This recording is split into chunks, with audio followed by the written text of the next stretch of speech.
Hello! Alors aujourd'hui on se retrouve pour une nouvelle vidéo dans laquelle je vous montre 7 looks de printemps directement chinés dans mon armoire.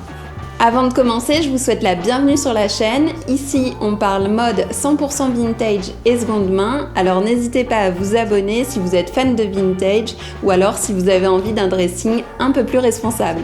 Vous pouvez aussi me retrouver sur Insta, je vous mets mon compte juste ici et je vous poste des looks hyper régulièrement avec des tenues 100% seconde main.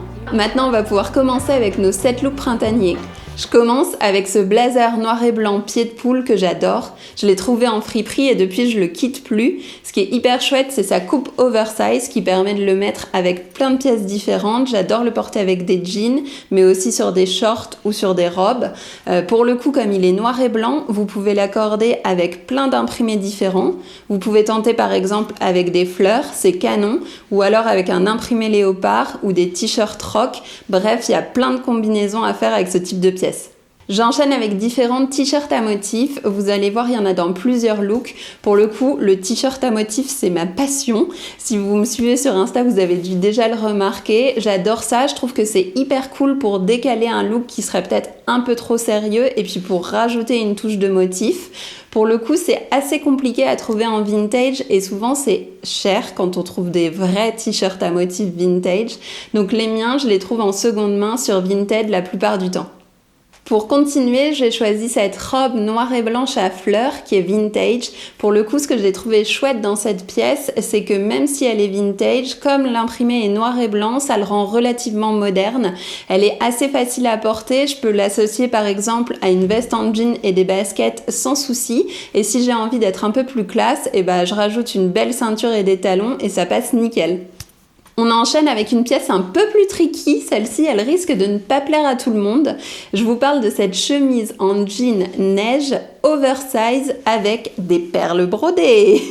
Alors oui, c'est très ambiance kermesse de CM1, mais moi je la kiffe trop et en plus j'arrive à l'accorder avec plein de trucs. Pour le coup, ce type de chemise, vous pouvez les trouver hyper facilement, soit en friperie, soit en vide-grenier. La plupart du temps, en tout cas moi je suis toujours tombée sur ce type de chemise en très grande taille. C'est pas très grave parce que soit vous pouvez la cropper, soit vous pouvez la porter ouverte et ça peut vous servir de veste et c'est canon. Ensuite, j'ai mis une petite touche de kitsch dans cette sélection parce que bien sûr, on ne se refait pas et j'ai choisi un imprimé léopard. Cet imprimé léopard, il est sur une jupe qui est type satin hyper fluide.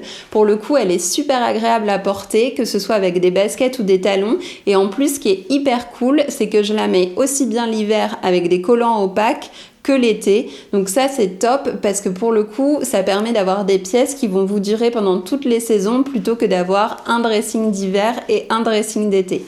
Et on termine cette sélection directement issue de mon placard avec les petits chemisiers fleuris comme celui que je porte à l'heure actuelle. Ce qui est hyper cool avec les chemisiers fleuris, c'est que vous allez en trouver hyper facilement en vintage, que ce soit dans les vides-greniers, vous les rachetez aux petites mamies, ou alors en friperie, en dépôt-vente, sur Vinted, bref, partout. Ça vous coûtera pas très cher et c'est hyper facile de faire un look avec. Vous choisissez une belle ceinture, un short ou un jean à taille haute et hop, c'est fait, vous avez besoin de rien d'autre. Voilà, c'est la fin de cette vidéo. J'espère qu'elle vous aura plu. Surtout, n'hésitez pas à me donner des idées de thématiques pour les prochaines vidéos via message sur Insta ou dans les commentaires. Je vous dis à très vite pour une nouvelle vidéo et d'ici là, vive le vieux!